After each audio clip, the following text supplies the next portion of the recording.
The signal had been traveling through empty space for 11 days before anyone picked it up. It was a simple distress call, the kind that every spacefaring species in the galactic cooperative knew how to send. Short bursts of coded sound, repeating over and over like a person knocking on a door and hoping someone on the other side was still awake.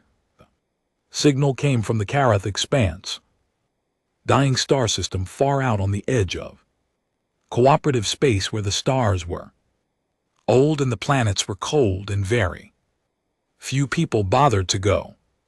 The ones who sent the signal were called the Velhari. They were a quiet species, tall, thin, with skin so pale it was nearly see-through, and wide eyes that caught light the way still water does. They breathed a mixture of gases that most other species found unpleasant, and they spoke in soft, layered sounds that their translators struggled to carry properly. They had joined the Galactic Cooperative 300 years ago and had spent most of that time being polite, staying out of arguments and trading their mineral resources for protection they hoped they would never need. They needed it now. Their colony ship, the Saratha's Promise, had been moving through the Karath expanse on a routine resupply run when the Draknari found them. The Draknari were not part of the cooperative. They did not want to be. They were large, hard-shelled, and operated under a simple philosophy: if you were weaker than them, you belonged to them. They had been raiding outer systems for decades, taking ships, taking cargo, taking people. The cooperative had filed formal complaints. The Draknari had ignored every single one. That the Saratha's Promise was carrying 412 Velhari civilians, families, workers, 3 dozen children who had never seen anything outside of a colony ship.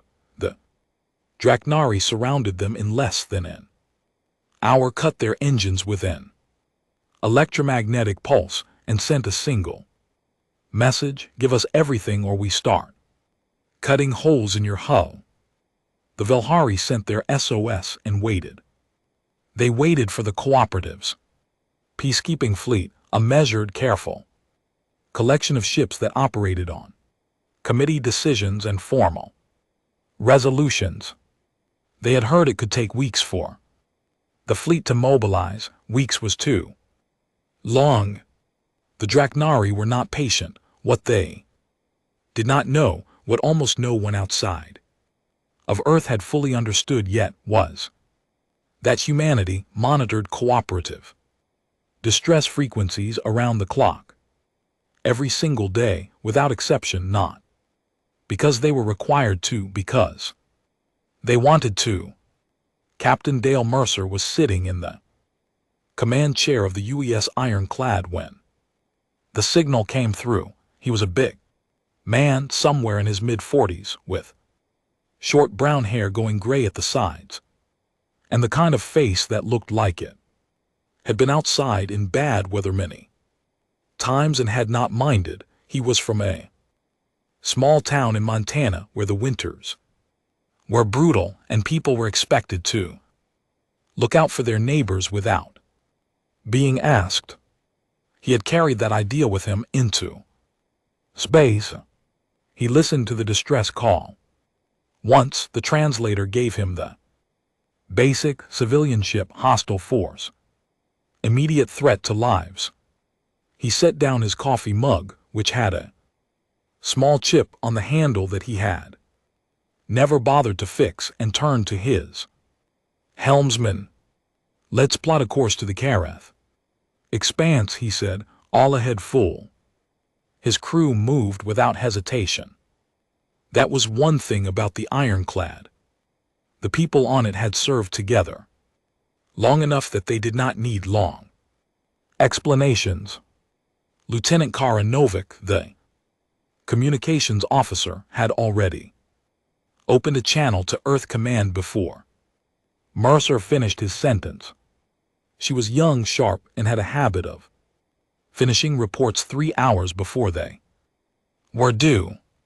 She fired off the relay in clean, precise language and leaned back to wait. The response came in 4 hours, not just authorization to proceed. Earth Command was sending more ships. Novik read the dispatch twice, then turned her chair to face Mercer. Sir, she said, they're sending 17 vessels.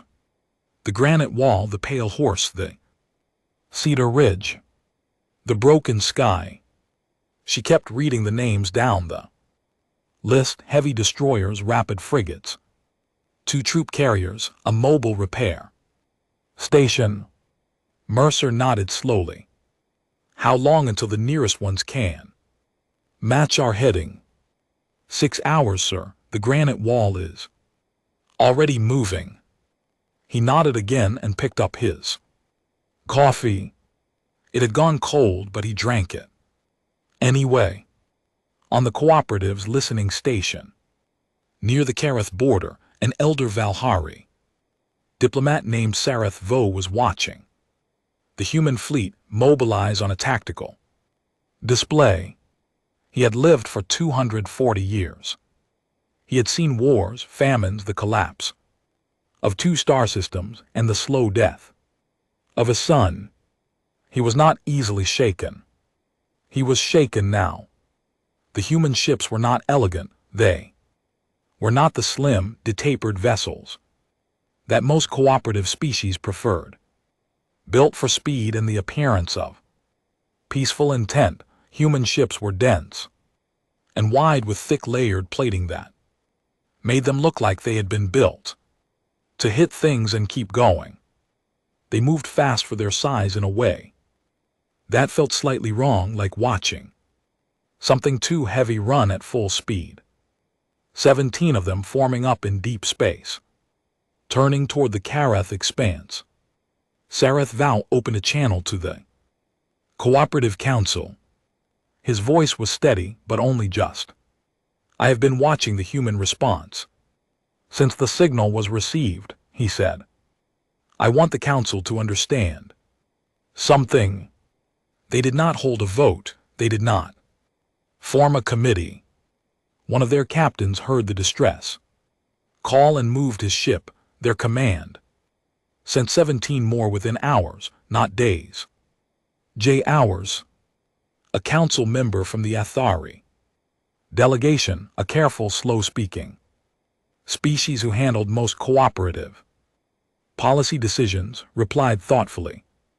Is there a concern, Elder Sareth Vo? The old Velhari looked at the display.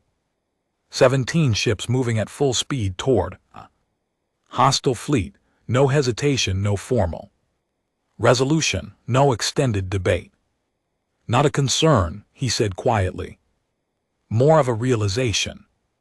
I do not think we understood what we were asking when we invited humanity into the cooperative. I do not think any of us fully understood what they are.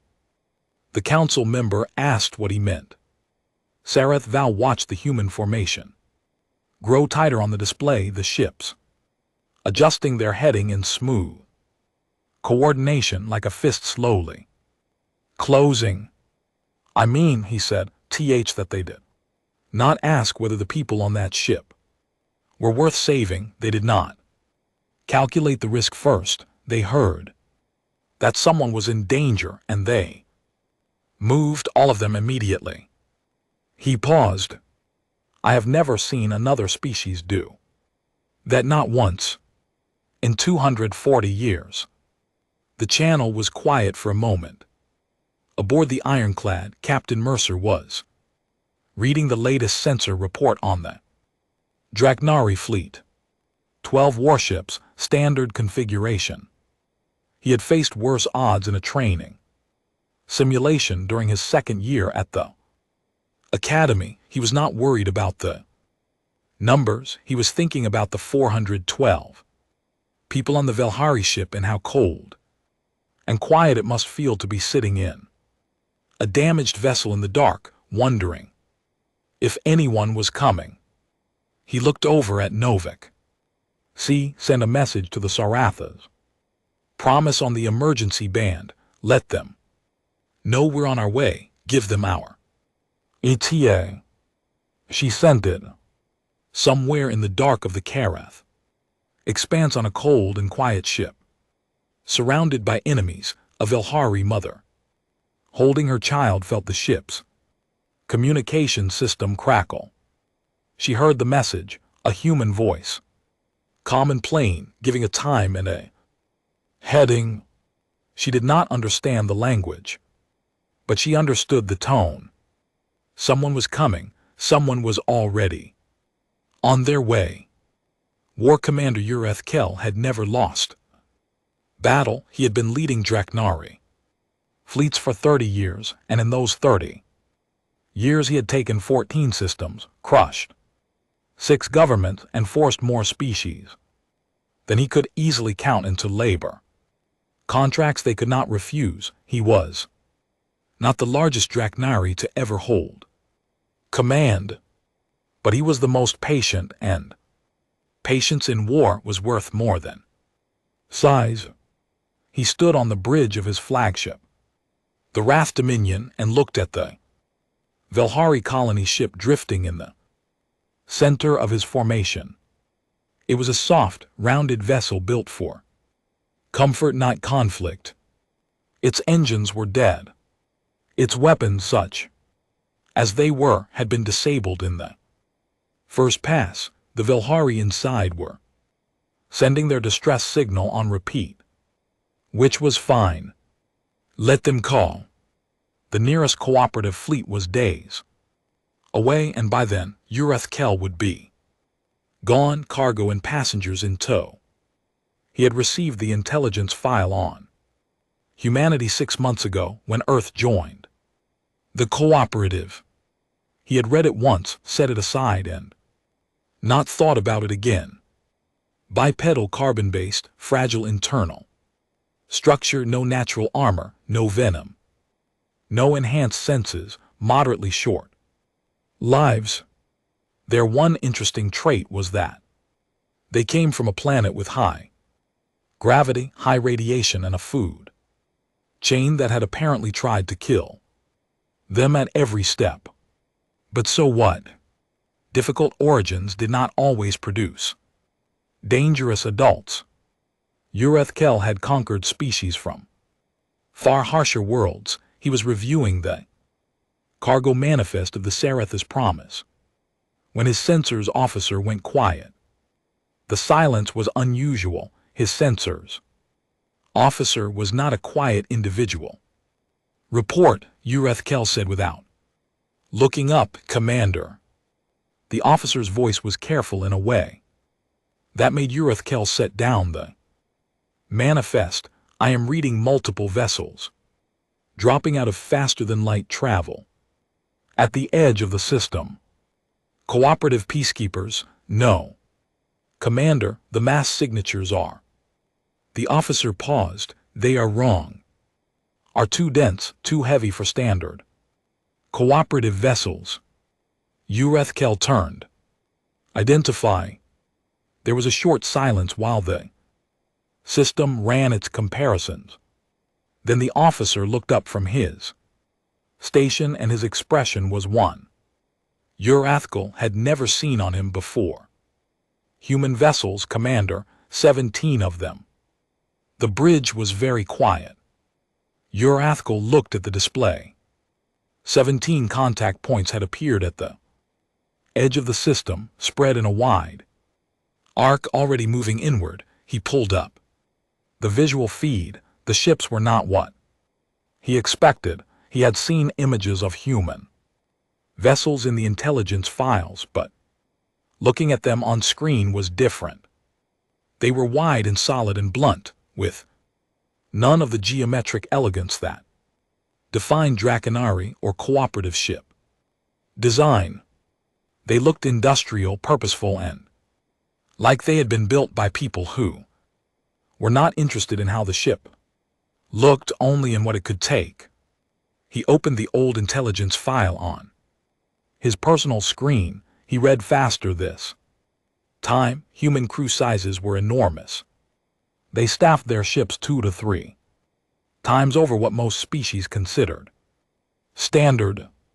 Their armor plating was 3 times the thickness of comparable Draconari vessels, which explained the mass readings.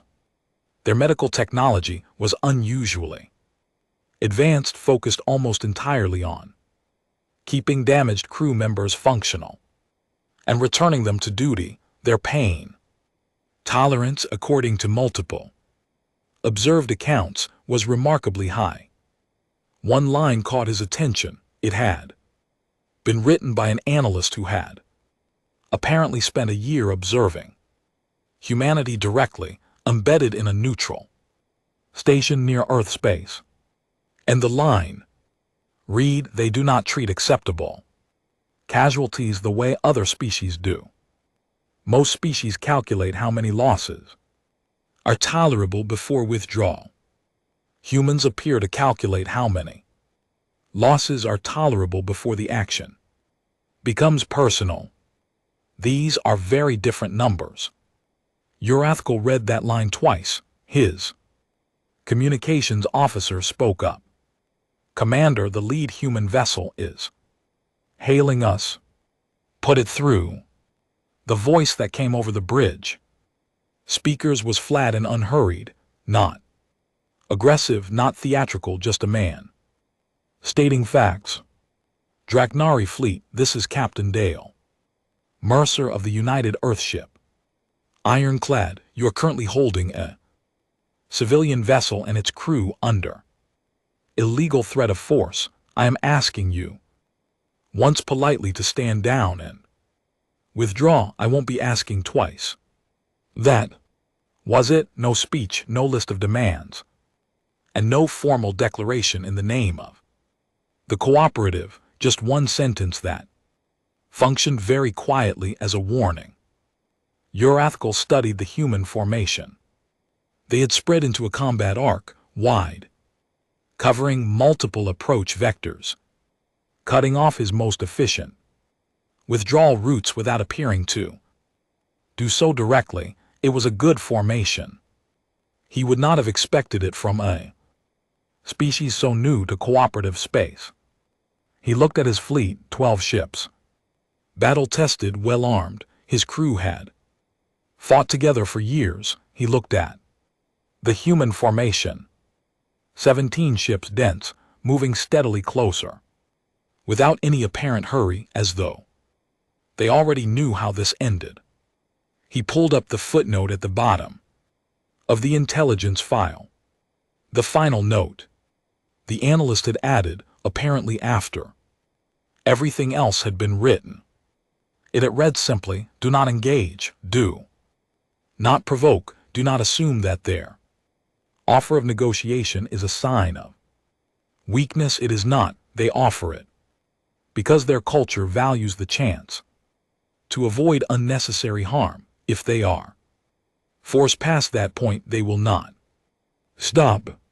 Urathkal closed the file. His first officer, Krethvar, stepped up beside him and spoke quietly. "Commander, the odds are not unfavorable. 12 ships against 17, but our crews are more experienced. We have fought in this system before. We know the debris fields."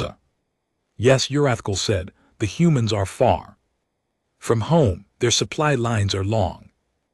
They cannot sustain a prolonged engagement in deep space as easily as we can." "Yes," Urathkal said again. "And there is the matter of pride, Commander. If word spreads that we withdrew from a cooperative response force." "I heard the captain," Urathkal said. He said he was asking once." Krethvar fell silent. Urathkal thought about the 14 systems he had taken. He thought about the flag of the Draconari Empire that flew over 6 enslaved worlds.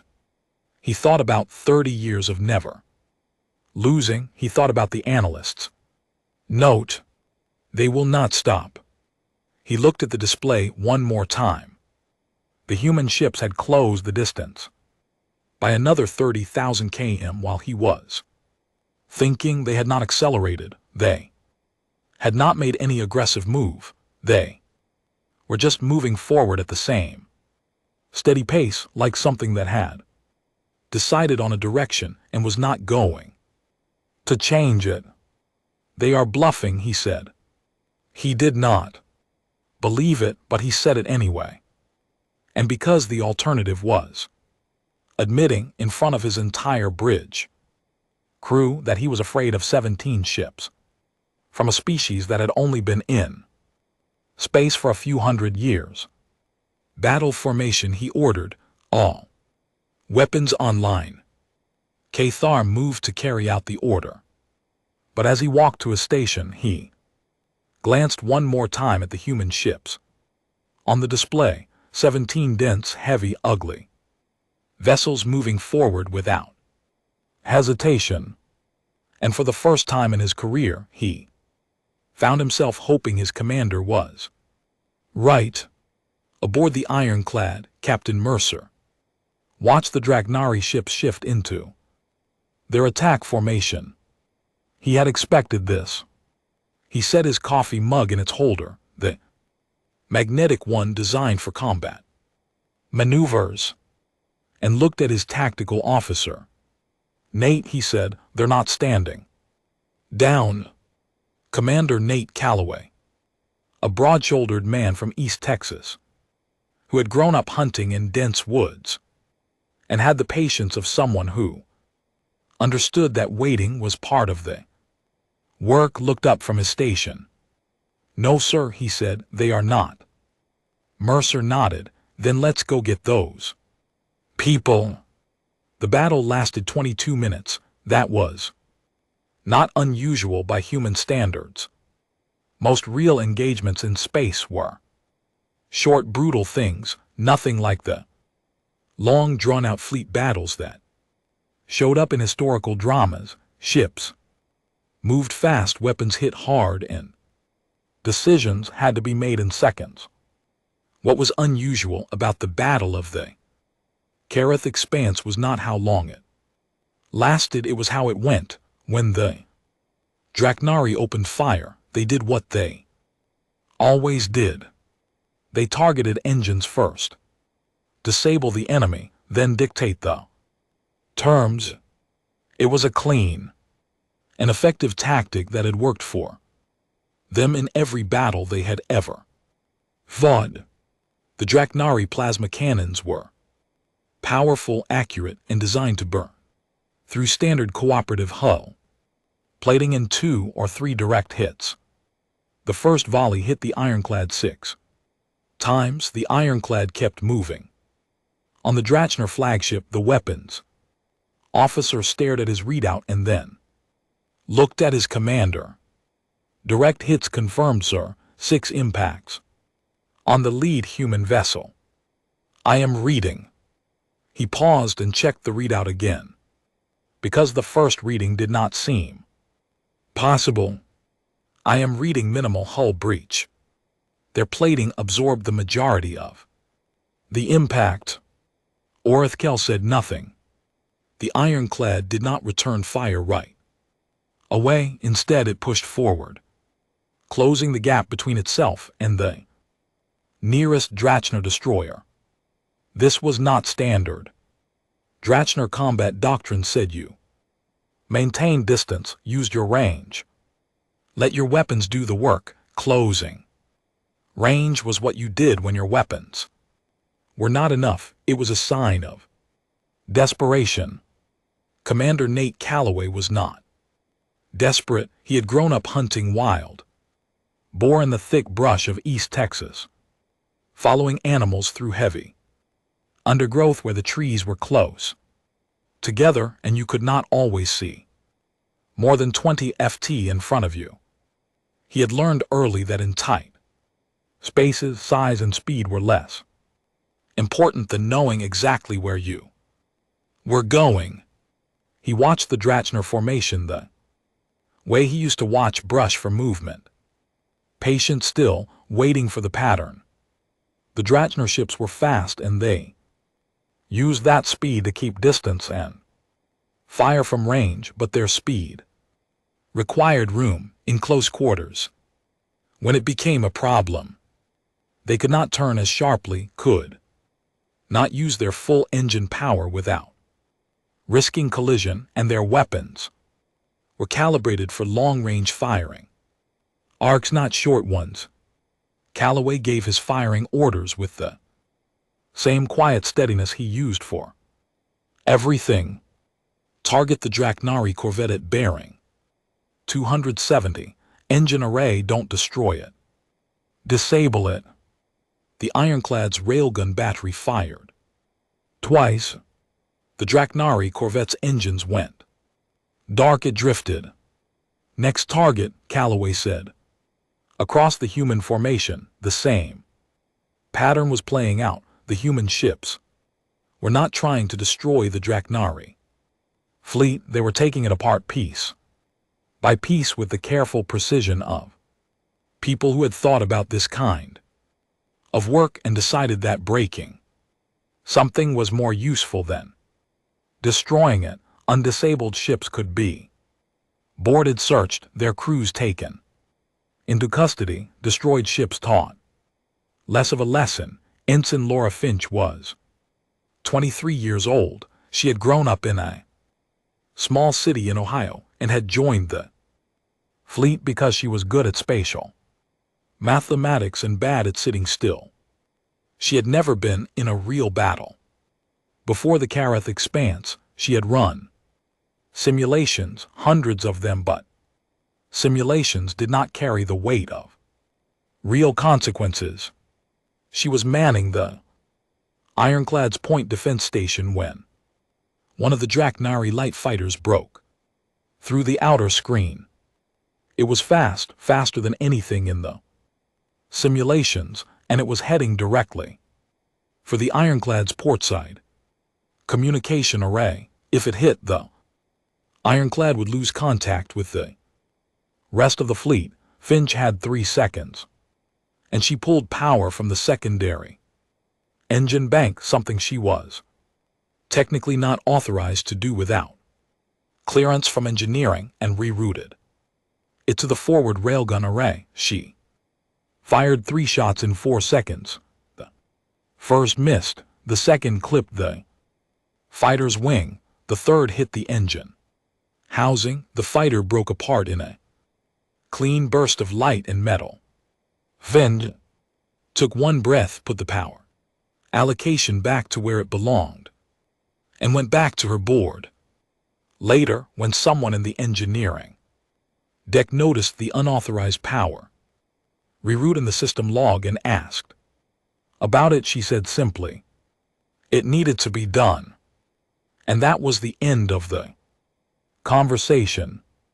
On the Dratchner flagship, Ureth Kell watched his fleet collapse in pieces. Not all at once. The humans were not overwhelming them with sheer firepower, but they were dismantling them. One ship disabled here. One ship's weapons taken offline there. 2 of his destroyers were drifting. His fastest corvette had lost its engine array. His fighter wing had taken heavy losses, trying to find gaps in the human point defense, and those gaps did not seem to exist. He had 12 ships. 3 were now combat ineffective. 2 more were pulling back to deal with internal damage. His formation had been broken apart by the human tactic of driving into close range and forcing them to fight in tight spaces where their speed advantage disappeared. He opened a channel. Human vessel. I told you I wasn't asking twice, said the flat, unhurried voice of Captain Mercer. Ureth Kell closed the channel. A moment later, the ironclad's bow cannon fired once. It was a single, precisely placed shot. Not at the flagship's hull, not at the crew compartments, not at anything that would cause catastrophic damage. It hit the engine array and the forward weapon systems in a group strike that the Drachner engineers would later describe with reluctant admiration as almost surgical. The Wrath Dominion went dark. No engines, no forward weapons, no communication array. It drifted in silence. The battle was over. Urethkel sat in his darkened bridge and listened to the ship's emergency lighting hum on. His first officer, Krethvar, stood beside him in the dim red glow looking at the display. Every ship in their fleet was either disabled or holding position with weapons powered down, waiting to see what happened next. None of them had been destroyed. They left us alive, Krethvar said. It came out sounding confused, as if he were reporting a sensor malfunction. Yes, Urethkel said.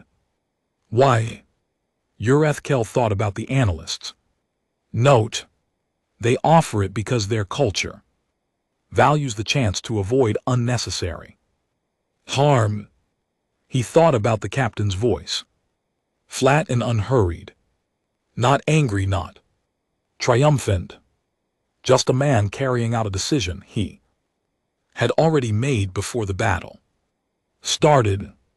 Because they wanted us to think about it, he said. Krethvar looked at him. Think about what? What we did. What they did. What the difference is. Urethkel looked at the dark display. If they had destroyed us, there would be nothing to think about. Dead soldiers do not change their minds. The bridge was quiet for a long moment. Then Urethkel said very quietly, and something he had never said in 30 years of command. We made a mistake. Not a tactical mistake, not a mistake about formations or weapons loadout or approach angles, a deeper mistake. The kind that started before the first shot was fired. In the moment he looked at the intelligence file and decided he already knew what he was dealing with. He had underestimated them, not their ships, not their weapons, not their numbers. He had underestimated the thing that drove them to cross deep space in 6 hours, because a species they had only known for a year sent a distress signal. He had underestimated what it meant that they came at all, and that even after the shooting started, they only took what was necessary and left the rest intact. A human voice came over the emergency channel, calm, unhurried, the same voice as before. My Draknari fleet, this is Captain Mercer. Your vessels are disabled. Your crew is alive. A boarding team will approach the flagship in 10 minutes to take custody of command. Staff, civilian personnel on the Velhari vessel are to be released immediately. Comply and your crews will be treated according to cooperative law. That's it. Urethkel pressed the response key. Understood, he said. It was the first time in 30 years he had ever said that word to an enemy. The Velhari had a word for the feeling of being saved when you had stopped believing help was coming. It did not translate well into any other language. The closest meaning in standard cooperative speech was something like the warmth of an unexpected hand. Velhari children were taught it early, and because Velhari history was full of moments when they had needed saving and the saving had come too late or not at all, they carried the word the way some species carried old scars as a reminder of how things could go and sometimes did. When the human fleet arrived at the Karath expanse and the Draknari went silent, Elder Sarath Vo stood in the observation room of the cooperative listening station and said that word out loud, alone, to no one in particular. His pale membranes shifted through 3 different colors before settling on the faint trembling blue of profound relief. The Vilhari on the Saratha's promise were shaken but alive. They had spent 11 days in a cold ship, rationing their reserves, keeping the children calm with stories and songs, and watching the Draconari hold position outside their hull. When the human fleet arrived and the enemy ships began going dark one by one, several of the Vilhari adults had to be helped to sit down because their legs stopped working correctly. It was a biological response, a full-body release of tension that they had been holding for 11 days. Their medical staff treated it like the aftershock it was. The rescue teams that came from the human ships were not what the Vilhari expected. They had been told that humans were large. That was true. The first team to board the Saratha's promise included 6 crew members in full environmental gear, and even their suits, they were visibly broader and heavier than most cooperative species. Their movements were efficient, not aggressive but very deliberate, the way large animals move when they are trying not to startle anything smaller. One of them, a young woman named Ensign Finch, had been assigned to the boarding team at the last minute because she spoke the most basic level of cooperative standard, and because Commander Cal had said simply, "She has a good face for first impressions." Her crewmates had accepted this as a reasonable reason, because it was true. She was the first one through the inner airlock door, and the first thing she saw was a Vilhari child, very small, wrapped in a thermal blanket, with enormous pale eyes staring up at her from behind a support strut where the child had apparently been sitting for some time. Finch stopped. She crouched down, which brought her closer to the child's eye level. She held up one hand, palm out, a gesture that her basic training had listed under non-threatening signals cross-species. Then she smiled. Now the child stared at her for a long moment, then reached out and touched the glove of her suit with 2 careful fingers. The Vilhari medic nearby made a sound that the translator rendered as "oh" in the smallest possible voice. The formal visit happened 2 days later. Elder Sarath Vow came aboard the ironclad in a sealed environmental suit, with 2 staff members and a translator unit strapped to the forearm of his suit. He had visited cooperative vessels before, but nothing quite like this. The ironclad's corridors were wide enough for 2 humans to walk side by side without touching, and the ceilings were high, and everything was solid and slightly too heavy, and built with the philosophy that things should keep working even after something bad happened to them.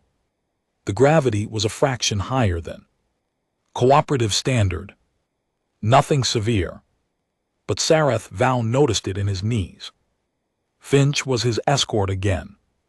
She walked beside him at a considerate pace, slower than her natural stride, and answered his questions as they went. He asked about the paintings he noticed near the mess hall, 3 of them framed and hung on the wall. One was a mountain range, one was a coastline at what he assumed was sunset. Given the colors, one was a very simple painting of a dog sleeping on a porch. He asked why they were there. Finch thought about it for a moment. "People put them up because it helps," she said. "Being far from home for a long time is hard. Having something that looks like home makes it a little easier." He processed this. "Your species finds extended separation from your home world difficult. Pretty much every species does, I think." Finch said, but you go anyway. Yeah. Why?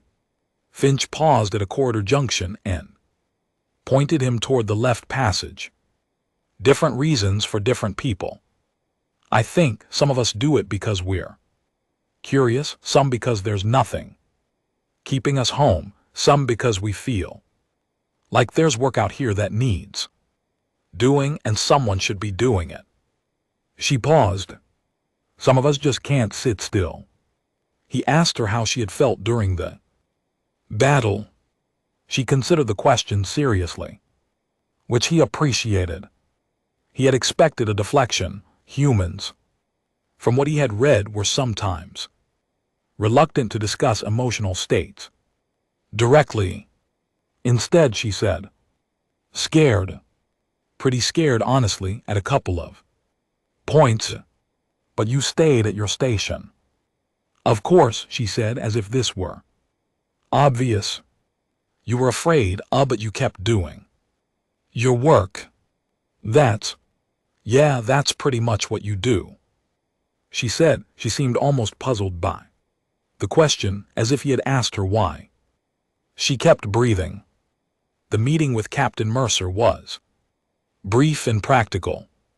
He thanked Sarathvo for reaching out through the cooperative channels, confirmed that the Draknari command staff were in custody and being transferred to a cooperative judicial station, and said that the Sarathas promise would be escorted to the nearest repair facility once its emergency systems were stabilized. He spoke plainly and quickly, the way someone speaks when they have a lot of things still to do but want to make sure the conversation is complete before they move on. Sarathvo asked him the same question he had asked Finch. Why had they come so fast? For what had made them move without waiting for committee approval, without formal authorization from the full cooperative council? Mercer looked at him with a mildly confused expression, as if the question itself was the strange part. Someone asked for help, he said. That's enough.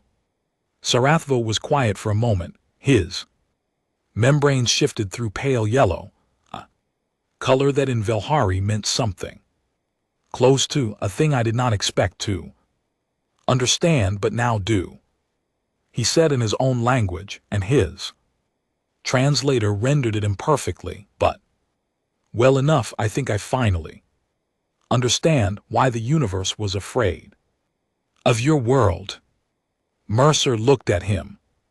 We're not trying to scare anyone. I know, Sarathvo said.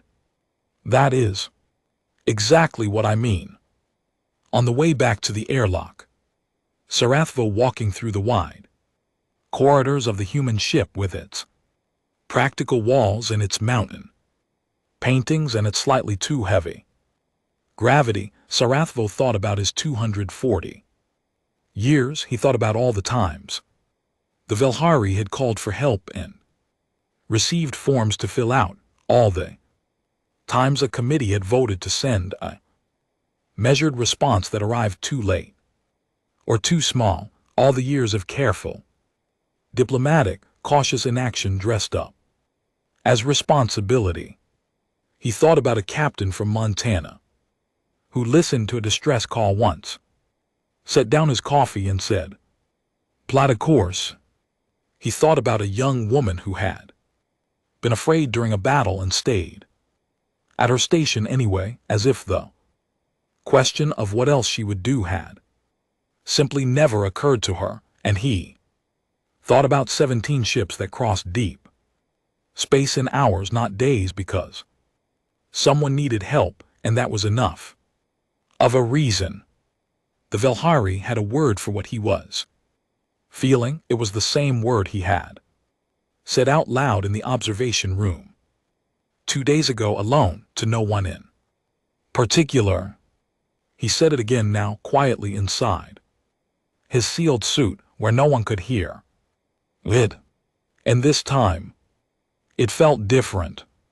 Not like a reminder of how things could go wrong, like a door that had been opened, and on the other side something he had not expected to find. News traveled fast in the galactic cooperative, not as fast as human ships, as it turned out, but fast enough. Within 2 weeks of the Battle of the Karath Expanse, every species in the cooperative had heard some version of what happened. By the 3rd week, the story had already begun to change in the retelling, the way stories do when they pass through enough hands. In some versions, the human fleet had been twice as large. In others, the battle had lasted hours instead of minutes. In one version, circulating among the solvent traders in the outer belt, Captain Mercer had apparently given a lengthy speech before the battle, full of dramatic declarations about justice and courage. His actual words, "I told you I wasn't asking twice," were, if anything, more unsettling to those who heard them accurately. The formal complaint came from the Draknari Empire 3 weeks after the battle. It was a long document filed through the cooperative's legal office, accusing the human fleet of unprovoked aggression, excessive use of force, violation of Draknari sovereign military operational space, and several other charges that the filing staff had apparently spent some time constructing. The complaint was detailed and thorough, and presented with the confidence of a species that had been filing such complaints for years and having them taken seriously. The Cooperative Council convened a hearing. Earth's representative was Ambassador Carol Avery. She was 61 years old, with silver-streaked hair cut close and the posture of someone who had once stood on the deck of a naval vessel in rough water and found it peaceful. She had spent 20 years in the Earth fleet before moving into diplomatic work, and she had spent another 15 years in diplomatic work before anyone stopped treating the two careers as contradictions. She sat at the hearing table and listened to the entire Draknari presentation without speaking, and her hands folded in front of her expression attentive and completely neutral. When it was her turn to respond, she did not stand up. She stayed seated and spoke in the same tone she used for everything, calm, direct, slightly unhurried. "The Draknari fleet outnumbered our vessels," she said. "They had first strike advantage. They were holding 412 civilians hostage and had already disabled the civilian vessels' engines and weapons. Our ships suffered no fatalities during the engagement, neither did theirs. Every Draknari crew member aboard every disabled vessel was treated according to cooperative medical and detainment standards." She paused. "I am genuinely uncertain what proportion it would have looked like to the Council in this situation. Like, I'm willing to have that conversation if the Council believes it's useful." There was a short silence. The Draknari complaint was withdrawn the following morning. The aftermath of Karath spread in other directions too. The Athari, who handled much of the cooperative's outer border administration, sent a formal request to Earth asking whether human vessels could be assigned to patrol the 2 transit corridors that ran through the edge of their territory, both of which had experienced Draknari interdictions in the past year. The Suliban Trade Council sent a less formal message that essentially said the same thing in more colorful language. The Karath Din, a nomadic species who traveled in large family fleets and had historically avoided cooperative entanglements, he sent a message to the Cooperative General Channel that simply read, "We would like to know more about the humans." 3 new formal diplomatic requests were pending within a month. Commander Nate Calloway was promoted for his actions at Karath. He accepted the promotion with the same quiet, slightly awkward grace he applied to most things that involved people paying attention to him. He was better at paying attention to other things, tactical patterns, approach angles, the way a formation moved when it was confident versus when it was not. He had been given a brief commendation ceremony on the ironclad's deck, during which he had stood very still and looked at the floor for most of it.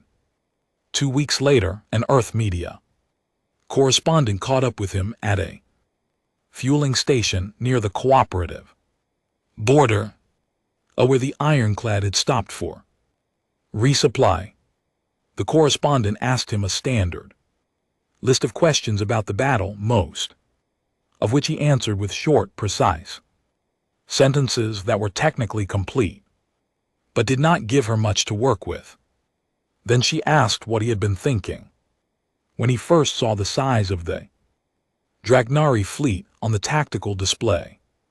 Calloway was quiet for a moment. He scratched the back of his neck. "Honestly," he said, "I thought about how we'd explain it to the people on that colony ship if we turned around. And that felt worse than anything the Dragnari had." He said it the way he said most things, without drama, without emphasis, in the same tone he used to read out targeting coordinates. The correspondent almost moved on to the next question before she registered what he had actually said, and she ran that quote in the opening of her piece. By the end of the week it had been translated into 41 languages and retransmitted across 14 star systems. It was not the longest thing anyone had said about the battle or the most poetic, but it had the weight of something true, and true things have a way of moving further than clever ones. Elder Sarath Vo read the quote 3 times when it arrived on his desk. Then he called in his assistant and asked for a measurement of the wall space in the main hall of the new Velhari Human Diplomatic Hall on Velhari Prime, which was still under construction. The building had been approved in record time, another unusual thing in a cooperative where construction approvals usually took years. He had the quote carved into the wall, letters large enough to read from across the room, in both languages, side by side.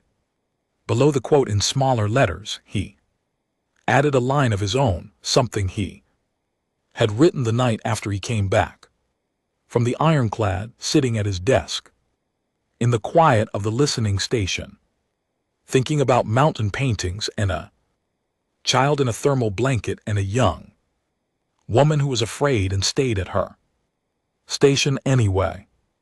The line read, "They were afraid, they came anyway." That is the definition of courage in every language worth speaking. On Earth, in a town in Montana, an old woman named Patris Mercer saw her son's name mentioned in a news article about the Karath expanse. She read the article carefully, then set it down on the kitchen table and looked out the window at the mountains for a while. Then she went and made a fresh pot of coffee because that was what she did when she needed to think. Then she had been doing it that way for 60 years. And it still worked. On the ironclad, Captain Dale Mercer did not read the news coverage. He had a patrol route to finish, a crew report to review, and a section of hull plating near the port side that engineering had flagged as needing inspection after the battle. He had looked at the inspection report Twice, it could wait another day. He poured a fresh coffee, settled into the command chair, and looked out at the stars.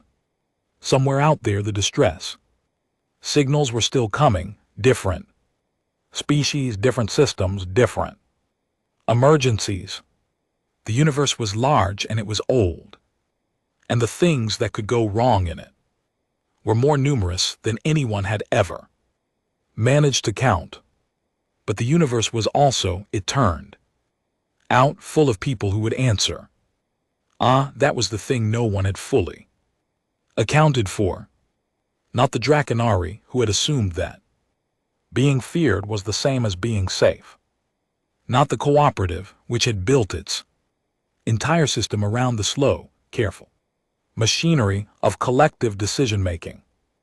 Not even the Velhari, who had spent centuries hoping for help and had never quite let themselves believe it would arrive this fast, this certain, and this completely without conditions. Humanity had been in space for less time than almost anyone else in the cooperative. They were new. They were strange. They came from a world that had tried to kill them in 100 different ways and had not managed it, which said something about them that was difficult to put into words but very easy to see. What it said was this: they knew what it was to be in danger, with no one coming.